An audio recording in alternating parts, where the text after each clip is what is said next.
Tenemos una conversación internacional con el gran Alberto Mayor en la 92.9.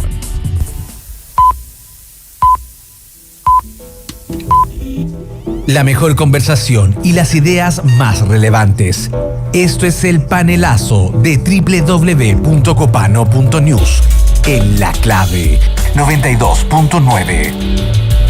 Un convenio millonario entre el Ministerio de Vivienda y Urbanismo y una fundación que representa a la pareja de la diputada Catalina Pérez ha generado polémica y dudas sobre un posible conflicto de interés. La parlamentaria envió un oficio a Contraloría para aclarar la situación y defendió su gestión. El convenio, que suma 426 millones de pesos, tiene como objetivo erradicar campamentos en la región de Antofagasta. Sin embargo, ha sido cuestionado por algunos sectores políticos, como el diputado Andrés Celis, quien acusó a Pérez de presentar una ley antipitutos en 2018 y luego beneficiar a su pareja con el convenio. El Seremi de Vivienda y Urbanismo de Antofagasta, Carlos Contreras, presentó su renuncia por esta controversia. Tenemos al gran Alberto Mayor para poder entender las últimas implicancias políticas y lo que expresa la población este evento. ¿Cómo estás, Alberto? Hola, Alberto. Hola.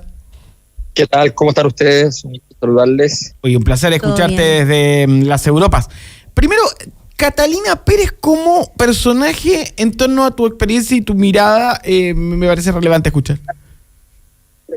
A ver, Catalina Pérez era una líder territorial en la zona de Antofagasta que en un momento determinado era disidente dentro del mundo de Revolución Democrática. Tenía pocas posibilidades de terminar siendo la presidenta del partido. Sin embargo, hay un giro en un momento determinado. En ese momento, los territoriales de Revolución Democrática, la gente que construye el partido en cada territorio, que dentro del Frente Amplio son grupos que tienen incidencia, presionaban mucho respecto al centralismo de las decisiones y a que había una especie de grupo que configuraba la élite del partido, que era muy difícil de derrotar. Y en ese contexto estaban, obviamente, Giorgio Jackson, Crispi, en los grupos principales, donde incluso ya hay personas que ya no están, como Javiera Parada, o sea, los grupos de la élite de Revolución Democrática que habían configurado el partido originalmente. Bueno, de pronto, en una jugada que probablemente en términos políticos bastante certera, Giorgio Jackson gira y se va a apoyar la candidatura de Catalina Pérez. Y obviamente quien apoye a Giorgio Jackson dentro del partido va a tener muchas más probabilidades y por lo tanto ganó ella la presidencia del partido. Sin embargo, su poder para llegar a la presidencia del partido fue un poder que era un poder dependiente, era un poder periférico que dependía de un apoyo específico que se había producido en un contexto determinado y por tanto su fuerza no es tan relevante. Esto es bien importante de entender porque finalmente, más allá de las peripecias posteriores, lo cierto es que hoy día Catalina Pérez es bien difícil que tenga, más allá del apoyo natural que tenga un partido con una diputada en su partido, es bien relevante entender que no es un personaje con el cual se vaya a montar una gran guerra por parte de Revolución Democrática. ¿Sí? Son esos nombres que hay que cuidar porque son diputados, pero que ya no pertenecen. Fue presidente del partido, ok, pero ese tipo de cosas en el Frente Amplio no son tan importantes como en otros partidos, que tienen mucha más conciencia de esos cuidados, de esos recaudos. De decir, bueno, pero ¿qué le vamos a hacer? Si fue tal cosa, habrá que protegerla enormemente, en fin. ¿Alberto? Lo cierto es que ella hoy día está trabajando. Sí, disculpa. No, te quería decir que solamente que, bueno, ella es vicepresidenta actualmente de la Cámara, tiene unas vicepresidencias que ya se va a acabar su periodo, pero tiene alguna relevancia también ahí por el cargo que ostenta dentro del Congreso. Yo te quería preguntar por el vínculo que tiene con su actual pareja, que también fue un dirigente importante, fue presidente de la FECH el año 2014, si no me equivoco, y actualmente la polémica que hay es por estos especies de no sé si contrato es la palabra, pero estas asignaciones que se le dan a su Fundación Democracia Viva de parte del Seremi de Vivienda, que antes había sido también asesor legislativo, bueno, asesor de parte de su equipo, perdón, no asesor legislativo, en el Congreso. ¿Tú ves ahí una irregularidad, algún conflicto ético o incluso conflicto ya de plano que vaya en contra de la normativa o legislación? ¿Cometió alguna falta ahí ética o política la diputada Catalina Pérez? A ver, lo que pasa es que las leyes son como son. Lo más probable es que no haya ninguna falta, porque ser pareja es algo que la ley no puede regular, ¿me entiendes? O sea, tú no puedes decir es que soy pareja o no soy pareja. Lo que regula, de hecho, son los vínculos formales, por ejemplo, los matrimonios. Técnicamente hay muchas personas que podrían evitarse muchos problemas sencillamente en el mundo público porque no se casaron, y entonces, aunque sean pareja, pueden ser contratados al unísono, en fin. O sea, ahí hay temas que no son políticos, que son legales, pero lo importante aquí es lo político. La historia, la narrativa de la historia es la clave de una crisis. La narrativa de las historias, por ejemplo, un buen ejemplo es Sebastián Piñera. La narrativa de las historias de Sebastián Piñera era incomprensible. O sea, para el ciudadano medio, decir qué es lo que hizo Sebastián Piñera cuando mandó un forward a no sé dónde, cuando hizo una transacción de no sé qué, es incomprensible. Tú no entiendes cómo funciona eso. Cualquier clase de crisis requiere una narración muy específica. La escena del caso Cabal, de imaginarse al hijo de la presidenta, la nuera de la presidenta, con el principal empresario del país en las oficinas del Banco de Chile en el centro de la ciudad, ¿ya? Esa imaginación, aunque no haya sido ahí, ¿me entiendes? Da lo mismo, ¿ya? Esa imaginación es muy sencilla de configurar. La escena completa la puedo pasar por mi cabeza, y por tanto la crisis adviene con mucha facilidad cuando ocurren ese tipo de situaciones. La situación que le pasó a Marco Enrique Ominami estaba arriba en las encuestas, estaba primero, peleando con Piñera palmo a palmo, y viene la crisis, pero lo que lo tumba no es la crisis más importante.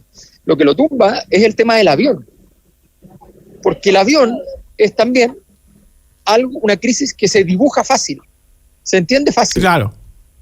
Es un cuento streaming. No necesita mucha complejidad para poder reconocerlo.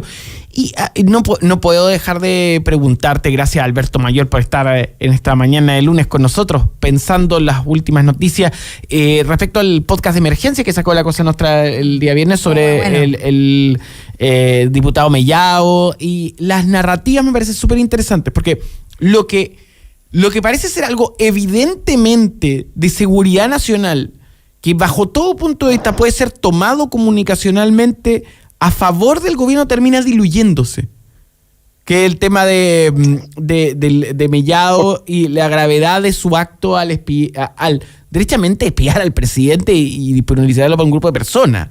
Eso es muy grave, pero parece que también el presidente en su modo operandi en respuesta perdió la posibilidad de instalar un hito de poder, de relevancia, de impronta. Esto sucede en estos mundos de forma continua, ¿no? Bueno, yo creo que ese es uno de los principales rasgos del gobierno, que en medio de su fragilidad, cuando tiene oportunidades de fortalecerse, no lo hace. O sea, nuevamente, la narrativa de esto estaba perfecta. La derecha viene diciendo 15 años que hay terrorismo en la Araucanía y que es un tema de seguridad nacional, que de hecho solicita permanentemente estado de excepción. Y tú después vas y dices que la reunión tú la puedes difundir sin ninguna prolijidad, sin ningún cuidado, la puedes grabar, difundir y qué sé yo.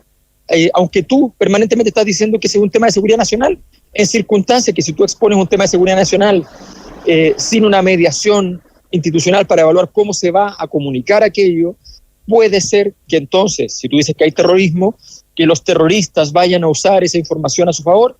Es evidente que la oportunidad de la narrativa, volvemos al mismo tema, la oportunidad de la narrativa era espectacular.